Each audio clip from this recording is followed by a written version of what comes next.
But let's start the programme with two highly lusted after sports cars. Mazda sold over 450,000 of the old RX-7 around the world, making it one of the most popular sports cars ever. Now there's this brand new model that bears an uncanny resemblance to the highly successful Porsche 924S. But can the Japanese possibly compete with the charisma of the German car, with its appeal simply as a status symbol? Russell Bray compares the two cars both in terms of design and their performance. Most motorists would give their eye teeth to put this pair through their paces, and they would not be disappointed.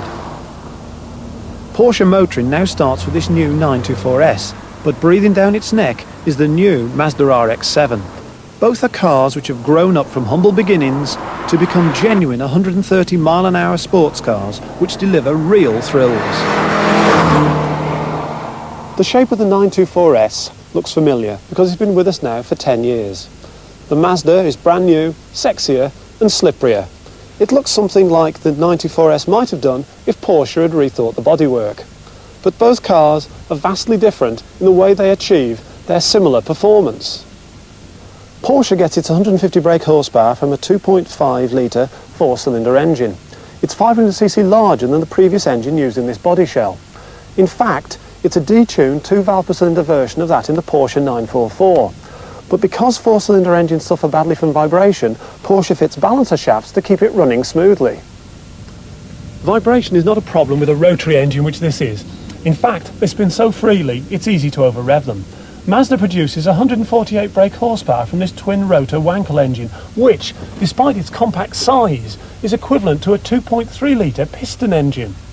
After 20 years of development, Mazda has long ago cured any problems of rotor tip wear, but it still remains a thirsty power unit.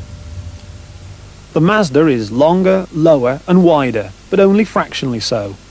It has clever little windows in the bumpers to allow flashing of the headlamps when they're retracted. The Porsche flashes an extra pair of driving lamps instead. Both cars are labelled 2+2s, but really the back seats would only suit legless dwarfs.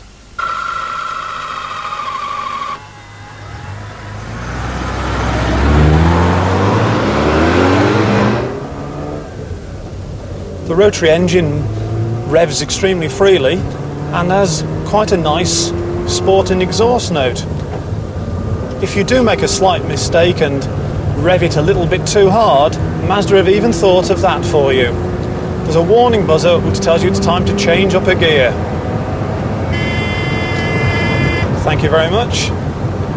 The instruments are dominated by the big rev counter, which is very clear to see, but unfortunately the steering wheel masks the oil pressure gauge, and in a sports car that's something I'd like to be able to take a look at. The switchgear is a little bit unusual. It's grouped around the instrument binnacle, but it's very easy to use. There's a switch on your right hand side for the indicators and one on the left for the wipers. Most of the controls are rotary, but you don't need them too often, so that's not a problem. Suitable for the car, of course. On the top of the face here there are some extra warning lights which are nicely in the driver's line of sight. Mazda makes great play of its four-wheel steering, achieved by small automatic adjustments of its rear suspension, which the driver is not even aware of. Both cars are rear-wheel drive to give the driver more control over handling. The Porsche's gear change is only slightly slower despite its unusual transaxle design, with the gearbox in the back linked to the engine in front. This achieves a near 50-50 weight distribution, the same Mazda manages by mounting the rotary well back in the RX-7 chassis. This Porsche has a slightly softer ride than the RX-7, which only makes the best use of its wider Bridgestone tyres on really smooth surfaces. Sports cars are about performance, and the Mazda delivers the goods, though because of its heavy weight, it's not as fast off the line as you might think. We're now up to 40 miles an hour and it's accelerating well in second. There's the buzzer and that's third. We're now doing the legal limit at 70, and as the car's aerodynamics improve, its acceleration continues. That's now the magic 100 miles an hour, and there's plenty more to come. There's 110, wind noise building up a bit now. There's 120, and we're into fifth gear. But everything's going very smoothly, no drama, straight line stability is excellent. In fact, the speedometer is Yes, showing 130 precisely.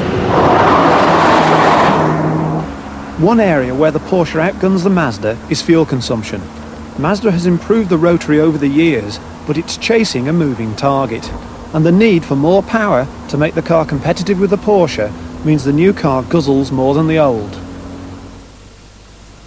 I'm genuinely surprised how hard I would find it to choose between the two. I suspect some people would willingly pay the extra to have that Porsche Shield on their car, but in performance terms, barring that fuel thirst, there is little to choose between them.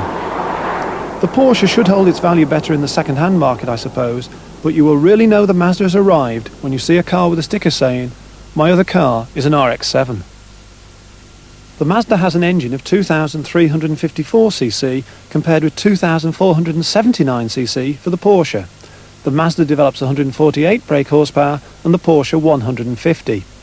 Acceleration to 60 for the Mazda is 8.2 seconds and 7.8 for the Porsche. The top speed of the Mazda is 132 miles an hour and 133 in the Porsche. The average fuel consumption of the Mazda is 25 miles to the gallon compared with 35 in the German car. The Mazda is in Insurance Group 7 and the Porsche in Insurance Group 8. The price of the Mazda is £13,995. The basic 924S Porsche is about £15,500, but the car we tested, fitted with extras, cost £18,016.